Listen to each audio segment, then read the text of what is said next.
நீதிமொழிகள் 23ஆம் அதிகாரம் 7ஆம் வசனத்தில் வாசிக்கிறோம், அவன் இருதயத்தின் நினைவு எப்படியோ அப்படியே அவன் இருக்கிறான். நம்முடைய சிந்தனை எப்படி இருக்கிறதோ, நாம் சிந்திக்கிற முறை எப்படி இருக்கிறதோ அப்படிதான் நம்முடைய வாழ்க்கை இருக்கும். சிந்தை மாற்றம்தான் வாழ்க்கை மாற்றம். ஏன் சிந்தனை அவ்வளோ முக்கியம் அப்படின்னா, நாம் எதை சிந்திக்கிறோமோ அதை தான் பேசுவோம், எதை சிந்திக்கிறோமோ அதை தான் செயல்படுத்துவோம். எதை சிந்திக்கிறோமோ அப்படிதான் நம்முடைய மனோபாவமும் இருக்கும். ஸோ என்னுடைய வாழ்க்கையின் எல்லா பகுதியும் பாதிக்கிற ஒரு விஷயம் என்னதுன்னா, சிந்திக்கிற முறை. நான் எப்படி சிந்திக்கிறேன், எதை சிந்திக்கிறேன் என்பது ரொம்ப ரொம்ப முக்கியமான ஒரு விஷயம். ஏன்னா நம்முடைய சிந்தனை தான் நம்ம வாழ்க்கையை கண்ட்ரோல் பண்ணுது.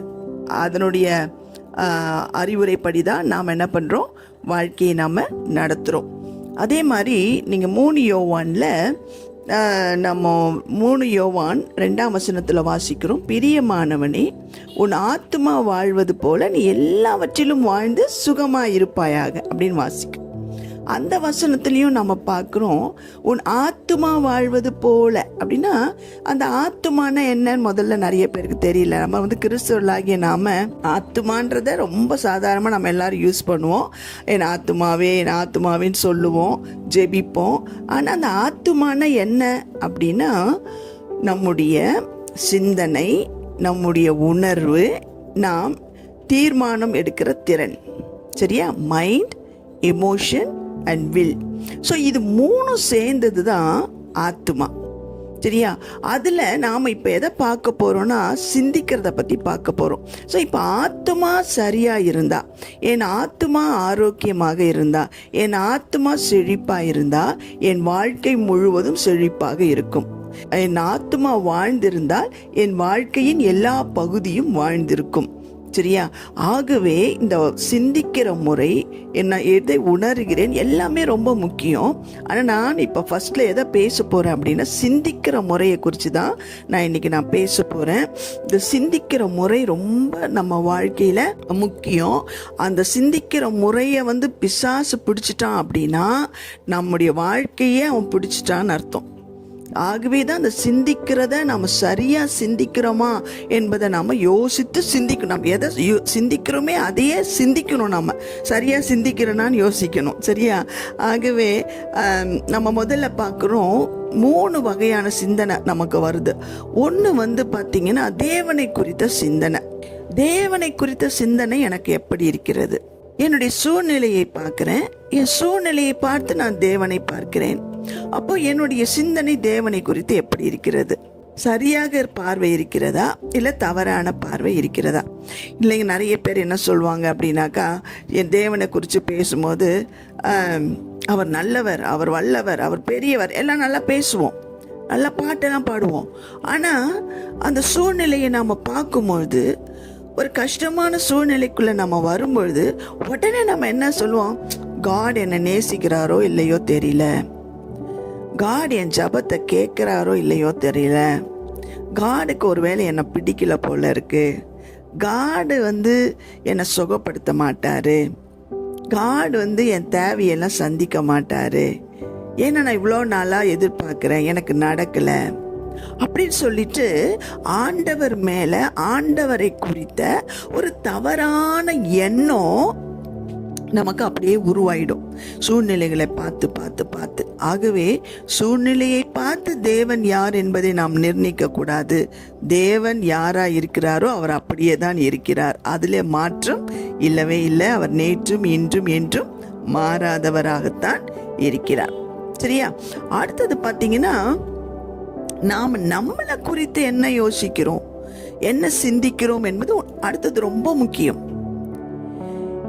நான் என்னை குறித்து சரியான விதத்தில் சிந்திக்கிறேனா, அல்லது என்னை குறித்து ஐயோ நான் ஏன் தான் பிறந்தனோ தெரியல, நான் என்னமோ ஒரு வாழ்க்கை வாழ்ந்துக்கிட்டு இருக்கிறேன், ஏதோ என் வாழ்க்கை போயிட்டுருக்குது, எனக்கு இன்னும் திறமை கிடையாது, எனக்கு படிப்பறிவு கிடையாது, எனக்கு பாட தெரியாது, எனக்கு படிக்க தெரியாது, எனக்கு பணம் கிடையாது, இல்லை என்னை யாரும் நேசிக்க மாட்டாங்க, நான் ரொம்ப பாவம், எனக்கு அந்த மாதிரி யாருக்கும் கஷ்டம் வரக்கூடாது அப்படின்னு நம்ம குறிச்சே நாம் எப்பயுமே ரொம்ப பாவப்பட்டு பரிதாபப்பட்டு ரொம்ப தாழ்வு மனப்பான்மையோடவே நம்ம வாழ்ந்துக்கிட்டு இருந்தோம் அப்படின்னா, அப்படிப்பட்ட சிந்தனை எனக்குள்ள எப்பொழுதும் இருக்குமானால் என்னுடைய வாழ்க்கை முறையை அது பாதிக்கும். நான் மற்றவர்களோடு பேசுகிற முறையை அது பாதிக்கும். நான் செய்கிற செயல்களை அது பாதிக்கும். இப்படி நான் யோசிக்கிற ஆள் முன்னேறி போகணும்னு விரும்பவே முடியாது. எப்பொழுதும் நம்ம வாழ்க்கையில் பின்னோக்கியே இருப்போம். எதையும் துணிஞ்சு செய்ய முடியாது, தைரியமாக இருக்காது. இல்லை, எப்பொழுதும் ஒரு அழுகையோடும் ஒரு புலம்பலோடும் ஒரு வெறுப்போடும் ஒரு கசப்போடும் இப்படியே தான் நாம் வாழ்ந்துக்கிட்டு இருப்போம். ஆகவே நாம் நம்மை குறித்து எதை யோசிக்கிறோம் என்பது ரொம்ப முக்கியமான ஒரு விஷயம். ஏன்னா அது நம்முடைய வாழ்க்கையின் எல்லா பகுதியும் அது பாதிக்கும்.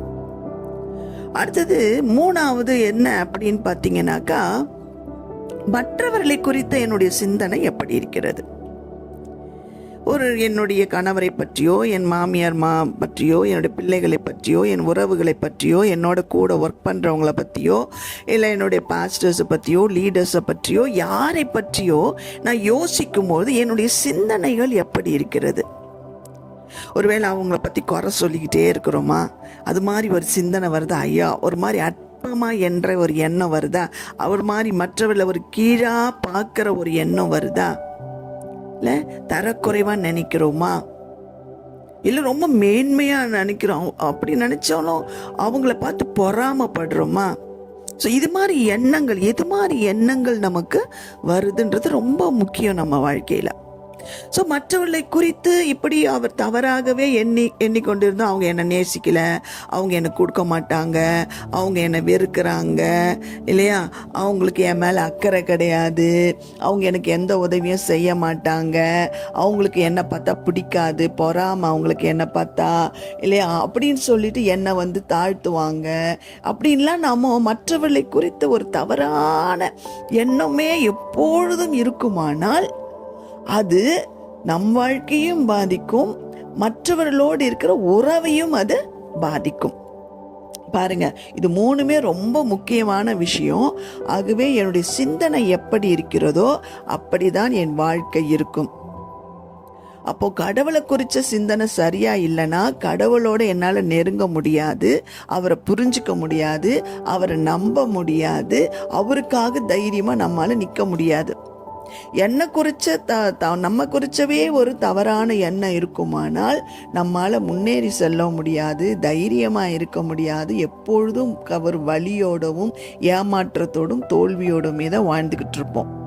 இல்லை மற்றவரிட குறித்த தவறான சிந்தனை இருக்குமானால் மற்றவரிடத்தில் உறவு நமக்கு சரியாக இருக்காது.